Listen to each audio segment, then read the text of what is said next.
Chapter 4. A Visit to an Old Bachelor.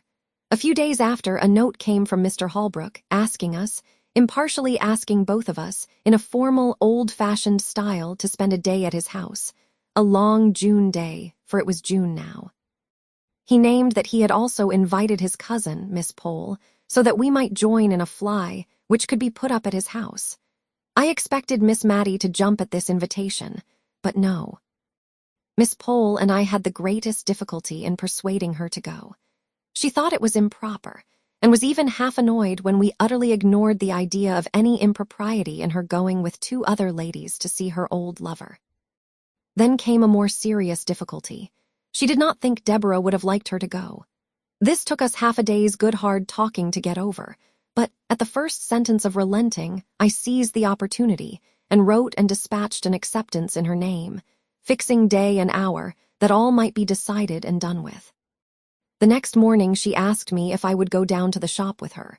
And there, after much hesitation, we chose out 3 caps to be sent home and tried on, that the most becoming might be selected to take with us on Thursday. She was in a state of silent agitation all the way to Woodley. She had evidently never been there before, and, although she little dreamt I knew anything of her early story, I could perceive she was in a tremor at the thought of seeing the place which might have been her home, and round which it is probable that many of her innocent girlish imaginations had clustered. It was a long drive there, through paved, jolting lanes. Miss Matilda sat bolt upright and looked wistfully out of the windows as we drew near the end of our journey. The aspect of the country was quiet and pastoral. Woodley stood among fields. And there was an old-fashioned garden, where roses and currant bushes touched each other, and where the feathery asparagus formed a pretty background to the pinks and gilly flowers. There was no drive up to the door. We got out at a little gate and walked up a straight box-edged path. "My cousin might make a drive, I think," said Miss Pole, who was afraid of earache and had only her cap on.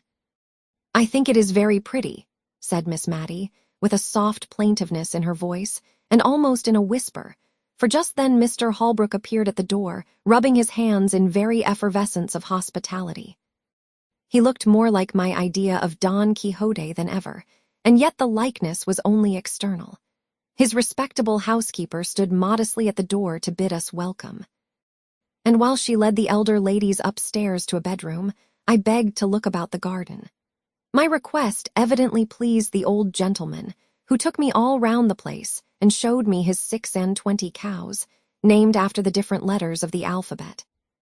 As we went along, he surprised me occasionally by repeating apt and beautiful quotations from the poets, ranging easily from Shakespeare and George Herbert to those of our own day. He did this as naturally as if he were thinking aloud, and their true and beautiful words were the best expression he could find for what he was thinking or feeling. To be sure, he called Byron, my Lord Byron, and pronounced the name of Goethe strictly in accordance with the English sound of the letters. As Goethe says, "Ye ever verdant palaces," and see. Altogether, I never met with a man, before or since, who had spent so long a life in a secluded and not impressive country, with ever-increasing delight in the daily and yearly change of season and beauty. When he and I went in, we found that dinner was nearly ready in the kitchen, for so I suppose the room ought to be called, as there were oak dressers and cupboards all round, all over by the side of the fireplace, and only a small Turkey carpet in the middle of the flag floor. The room might have been easily made into a handsome dark oak dining parlor by removing the oven and a few other appurtenances of a kitchen, which were evidently never used, the real cooking place being at some distance. The room in which we were expected to sit was a stiffly furnished, ugly apartment, but that in which we did sit was what Mr. Holbrook called the counting house, where he paid his laborers their weekly wages at a great desk near the door. The rest of the pretty sitting room, looking into the orchard and all covered over with dancing tree shadows, was filled with books. They lay on the ground, they covered the walls, they strewed the table. He was evidently half ashamed and half proud of his extravagance in this respect. They were of all kinds, poetry and wild, weird tales prevailing. He evidently chose his books in accordance with his own tastes, not because such and such were classical or established favorites. "Ah," he said. "We farmers ought not to have much time for reading, yet somehow one can't help it."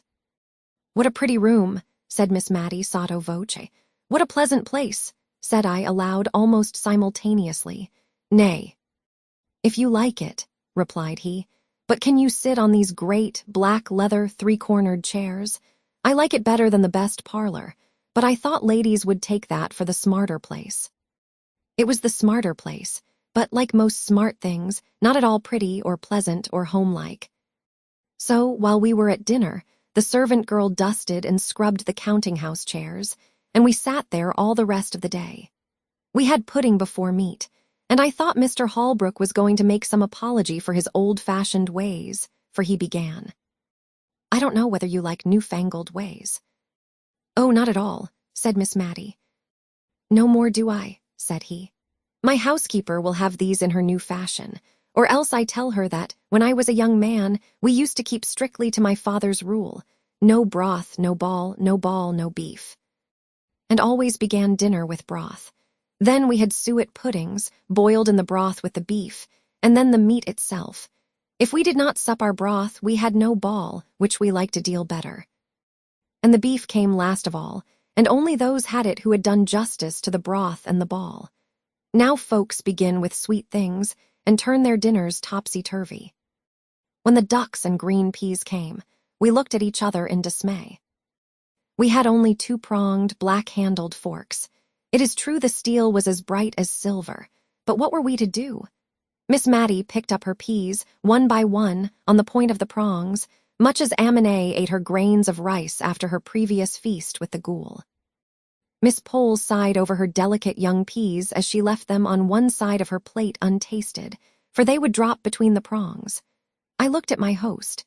The peas were going wholesale into his capacious mouth, shoveled up by his large, round-ended knife. I saw, I imitated, I survived. My friends, in spite of my precedent, could not muster up courage enough to do an ungenteel thing, and if Mr. Holbrook had not been so heartily hungry, he would probably have seen that the good peas went away almost untouched. After dinner, a clay pipe was brought in, and a spittoon, and asking us to retire to another room where he would soon join us, if we disliked tobacco smoke, he presented his pipe to Miss Mattie and requested her to fill the bowl. This was a compliment to a lady in his youth, but it was rather inappropriate to propose it as an honor to Miss Mattie, who had been trained by her sister to hold smoking of every kind in utter abhorrence. But if it was a shock to her refinement, it was also a gratification to her feelings to be thus selected, so she daintily stuffed the strong tobacco into the pipe, and then we withdrew. "It is very pleasant dining with a bachelor," said Miss Mattie softly, as we settled ourselves in the counting-house. "I only hope it is not improper, so many pleasant things are." "What a number of books he has," said Miss Pole, looking round the room. "And how dusty they are." "I think it must be like one of the great Dr. Johnson's rooms," said Miss Mattie. "What a superior man your cousin must be." "Yes," said Miss Pole, "he's a great reader. But I am afraid he has got into very uncouth habits with living alone." "Oh, uncouth is too hard a word. I should call him eccentric. Very clever people always are," replied Miss Mattie. When Mr. Holbrook returned, he proposed a walk in the fields, but the two elder ladies were afraid of damp and dirt, and had only very unbecoming calashes to put on over their caps. So they declined, and I was again his companion in a turn which he said he was obliged to take to see after his men. He strode along, either wholly forgetting my existence or soothed into silence by his pipe, and yet it was not silence exactly. He walked before me with a stooping gait, his hands clasped behind him, and as some tree or cloud or glimpse of distant upland pastures struck him, he quoted poetry to himself, saying it out loud in a grand sonorous voice, with just the emphasis that true feeling and appreciation give. We came upon an old cedar tree, which stood at one end of the house. The cedar spreads his dark green layers of shade. Capital term, layers, wonderful man.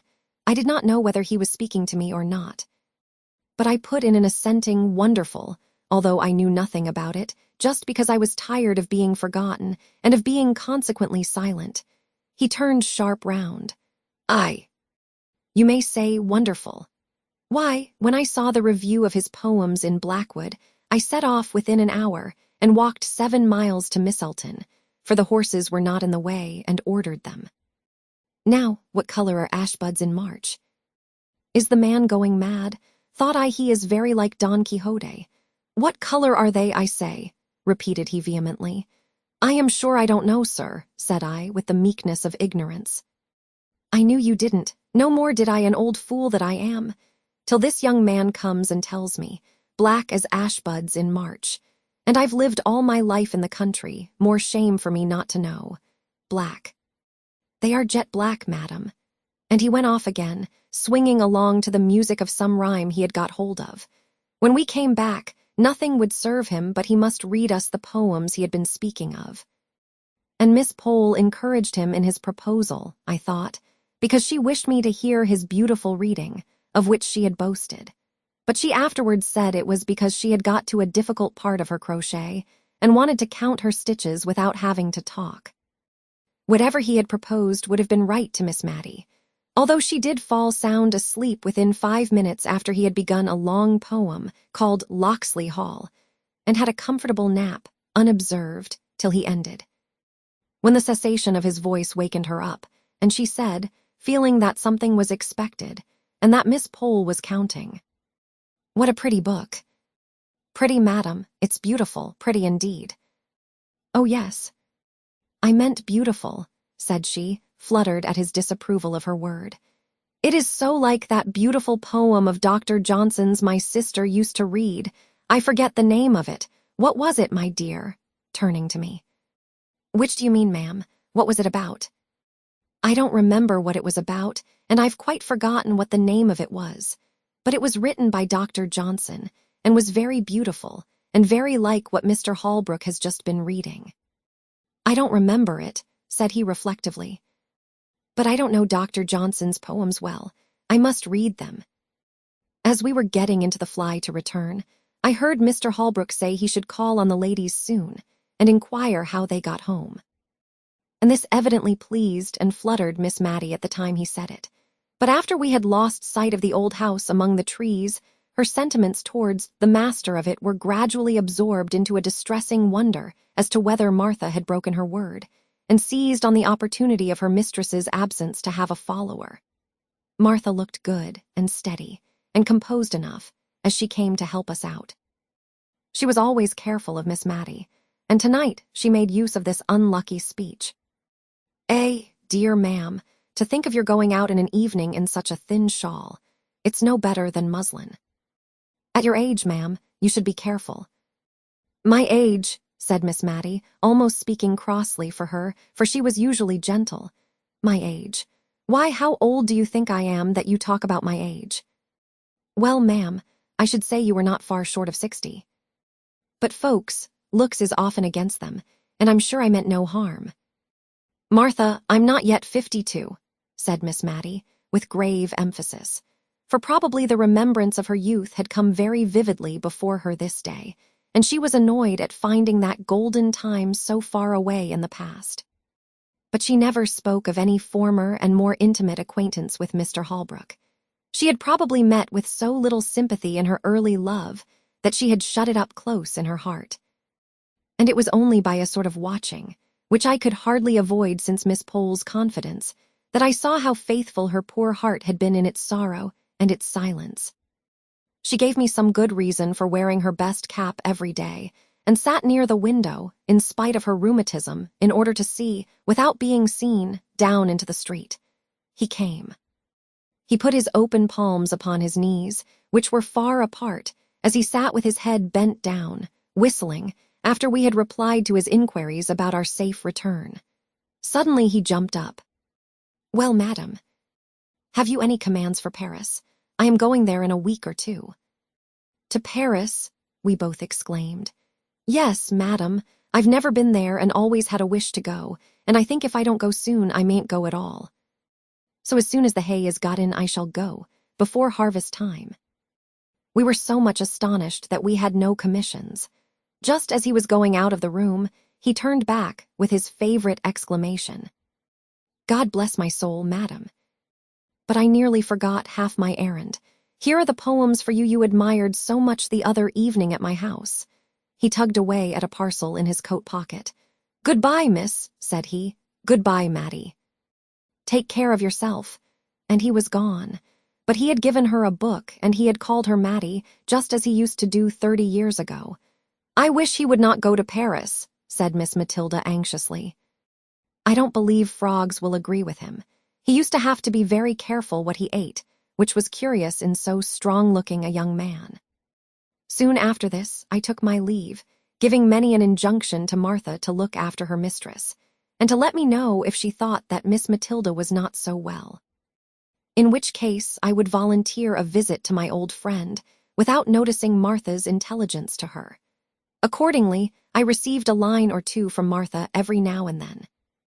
And about November, I had a note to say her mistress was very low and sadly off her food. And the account made me so uneasy that, although Martha did not decidedly summon me, I packed up my things and went. I received a warm welcome, in spite of the little flurry produced by my impromptu visit, for I had only been able to give a day's notice. Miss Matilda looked miserably ill, and I prepared to comfort and cosset her. I went down to have a private talk with Martha. How long has your mistress been so poorly? I asked, as I stood by the kitchen fire. Well, I think it's better than a fortnight. It is, I know. It was one Tuesday, after Miss Pole had been, that she went into this moping way. I thought she was tired, and it would go off with a night's rest. But no, she has gone on and on ever since, till I thought it my duty to write to you, ma'am. You did quite right, Martha. It is a comfort to think she has so faithful a servant about her, and I hope you find your place comfortable. Well, ma'am, Mrs. is very kind, and there's plenty to eat and drink and no more work but what I can do easily. But, Martha hesitated. But what, Martha? Why, it seems so hard of Mrs. not to let me have any followers. There's such lots of young fellows in the town, and many a one has as much as offered to keep company with me. And I may never be in such a likely place again, and it's like wasting an opportunity. Many a girl as I know would have 'em unbeknownst to Mrs., but I've given my word, and I'll stick to it. Or else this is just the house for Mrs. never to be the wiser if they did come. And it's such a capable kitchen, there's such dark corners in it, I'd be bound to hide anyone. I counted up last Sunday night, for I'll not deny I was crying because I had to shut the door in Jem Hearn's face, and he's a steady young man, fit for any girl. Only I had given Mrs. my word. Martha was all but crying again, and I had little comfort to give her, for I knew, from old experience, of the horror with which both the Miss Jenkinses looked upon followers. And in Miss Mattie's present nervous state this dread was not likely to be lessened. I went to see Miss Pole the next day, and took her completely by surprise, for she had not been to see Miss Matilda for 2 days. And now I must go back with you, my dear, for I promised to let her know how Thomas Holbrook went on, and I'm sorry to say his housekeeper has sent me word today that he hasn't long to live. Poor Thomas. That journey to Paris was quite too much for him. His housekeeper says he has hardly ever been round his fields since, but just sits with his hands on his knees in the counting-house, not reading or anything, but only saying what a wonderful city Paris was. Paris has much to answer for if it's killed my cousin Thomas, for a better man never lived. Does Miss Matilda know of his illness? Asked I, a new light as to the cause of her indisposition dawning upon me. Dear, to be sure, yes. Has not she told you? I let her know a fortnight ago or more when first I heard of it. How odd she shouldn't have told you. Not at all, I thought, but I did not say anything. I felt almost guilty of having spied too curiously into that tender heart, and I was not going to speak of its secrets, hidden, Miss Mattie believed, from all the world. I ushered Miss Pole into Miss Matilda's little drawing-room, and then left them alone. But I was not surprised when Martha came to my bedroom door to ask me to go down to dinner alone, for that Mrs. had one of her bad headaches. She came into the drawing-room at tea-time, but it was evidently an effort to her, and as if to make up for some reproachful feeling against her late sister, Miss Jenkins, which had been troubling her all the afternoon, and for which she now felt penitent, she kept telling me how good and how clever Deborah was in her youth. How she used to settle what gowns they were to wear at all the parties, faint, ghostly ideas of grim parties, far away in the distance, when Miss Mattie and Miss Pole were young. And how Deborah and her mother had started the Benefit Society for the Poor, and taught girls cooking and plain sewing, and how Deborah had once danced with a lord, and how she used to visit at Sir Peter Arley's and tried to remodel the quiet rectory establishment on the plans of Arley Hall, where they kept 30 servants. And how she had nursed Miss Mattie through a long, long illness, of which I had never heard before, but which I now dated in my own mind as following the dismissal of the suit of Mr. Holbrook. So we talked softly and quietly of old times through the long November evening. The next day Miss Pole brought us word that Mr. Holbrook was dead. Miss Mattie heard the news in silence. In fact, from the account of the previous day, it was only what we had to expect. Miss Pole kept calling upon us for some expression of regret by asking if it was not sad that he was gone, and saying, "To think of that pleasant day last June, when he seemed so well. And he might have lived this dozen years if he had not gone to that wicked Paris, where they are always having revolutions." She paused for some demonstration on our part. I saw Miss Mattie could not speak. She was trembling so nervously. So I said what I really felt, and after a call of some duration, all the time of which I have no doubt Miss Pole thought Miss Mattie received the news very calmly, our visitor took her leave. Miss Mattie made a strong effort to conceal her feelings, a concealment she practiced even with me, for she has never alluded to Mr. Holbrook again, although the book he gave her lies with her Bible on the little table by her bedside. She did not think I heard her when she asked the little milliner of Cranford to make her caps something like the Honorable Mrs. Jamison's, or that I noticed the reply. "But she wears widows' caps, ma'am." "Oh, I only meant something in that style. Not widows, of course, but rather like Mrs. Jamison." This effort at concealment was the beginning of the tremulous motion of head and hands which I have seen ever since in Miss Mattie. The evening of the day on which we heard of Mr. Holbrook's death, Miss Matilda was very silent and thoughtful. After prayers, she called Martha back, and then she stood uncertain what to say. "Martha," she said at last, "you are young." And then she made so long a pause that Martha, to remind her of her half-finished sentence, dropped a curtsy and said, "Yes, please, ma'am." 22 last 3rd of October. Please, ma'am. "And perhaps, Martha, you may sometime meet with a young man you like, and who likes you. I did say you were not to have followers.